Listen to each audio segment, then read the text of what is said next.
এরপরে রয়েছে পাকিস্তান। আমাদের অনেকের মনে প্রশ্ন জাগে, আমাদের পার্শ্ববর্তী দেশ পাকিস্তান ইফতারিতে কি কি খাবার খায়। পাকিস্তানে বেশ উদ্দীপনা এবং উৎসাহের সঙ্গে এই ইফতার পালন করা হয়। পবিত্র রমজান মাসে পাকিস্তানের দৃশ্যপট বদলে যায়। পাকিস্তানের ইফতারিতে অবশ্যই মাংস এবং রুটি থাকবেই, এটি তাদের ঐতিহ্যবাহী খাবার। তার পাশাপাশি থাকে ফল, বিভিন্ন ধরনের ফলের সালাদ, রয়েছে ফালুদা, বিভিন্ন ধরনের ফলের জুস, বিভিন্ন ধরনের শরবত, রোল, টিকা, বিভিন্ন ধরনের তন্দুরি কাবাব। তারা আরো খেয়ে থাকে নুডলস, কাবাব, সুফিয়ানি বিরিয়ানি।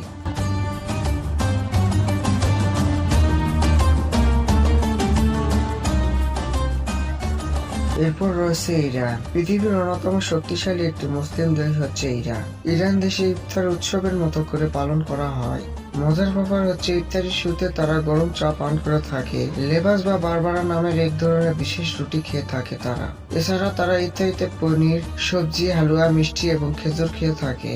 এই দেশটিতে হালুয়া এবং মধু মিশ্রিত এক ধরনের তেল দিয়ে রুটি ভাজা হয় এবং এই রুটিটি খেতে অনেক সুস্বাদু।